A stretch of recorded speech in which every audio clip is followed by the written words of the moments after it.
Esselamu Aleyküm ve Allah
bizi bu dünyaya bazı görevlerimizi yerine getirmek için gönderdi.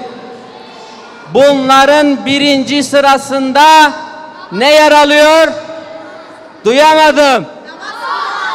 Duyamadım. Evet, namaz bizim en önemli görevimizdir, vazifemizdir.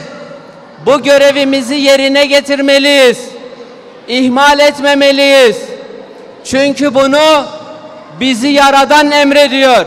Kötülükten vel münker, kötülük ve pisliklerden alıkoyar.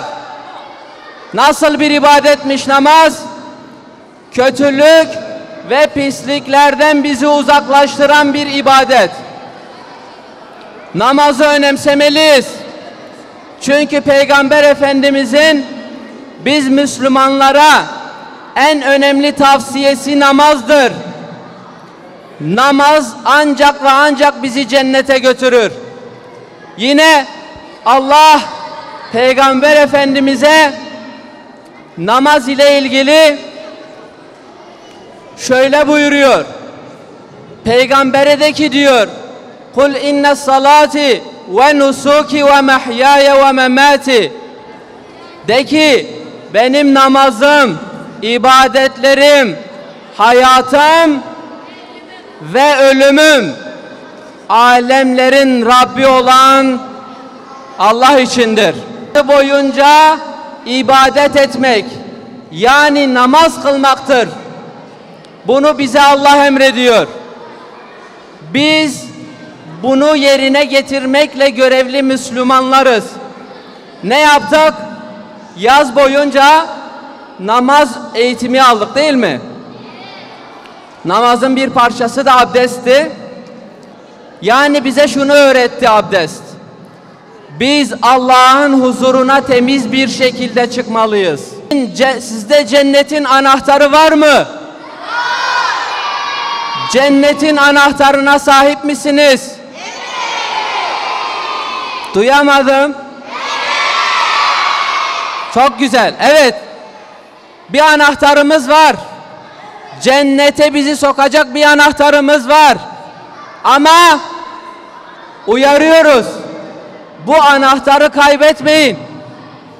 Bu anahtar bu dünyada yaşadığımız sürece kaybetmememiz gereken bir anahtar. Yani namazı hiçbir şekilde bırakmamalıyız. Namazın tatili olmaz. Namazda tembellik ve gevşeklik gösteremeyiz. Bu sene özellikle namaz deyince Mescid-i Aksa'yı anlattık. Niye? Çünkü Müslümanların ilk kıblesi Mescid-i Aksa'dır.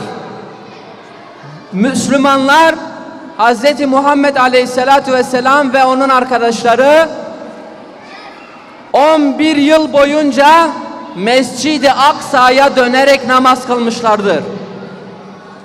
Sonradan kıble değişiyor ve neresi oluyor arkadaşlar? Kabe, Beytullah, yani Mescid-i Haram. Demek ki Mescid-i Aksa bizim kıble mescidimizdir. Ama Mescid-i Aksa şu an işgal altında. Şu an Mescid-i Aksa'da Müslümanlar özgürce namaz kılamıyor. Oradaki Müslümanları oradan kovmaya çalışıyorlar. Bizim Mescid-i Aksa'yı özgürlüğüne kavuşturmamız lazım. Nasıl olacak bu?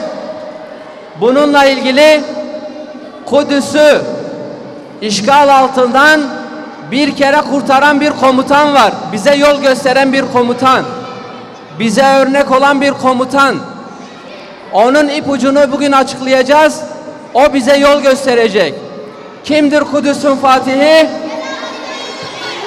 Namazlı askerler yetiştirmiştir. Mescid-i Aksa'yı seven askerler yetiştirmiştir. Ve bu askerler Mescid-i Aksa'yı işgalden kurtarmıştır. Şimdi buradan dersimizi alıyoruz. Nedir ders? Eğer biz Müslümanlar namazı seversek Mescid-i Aksa kurtulacak.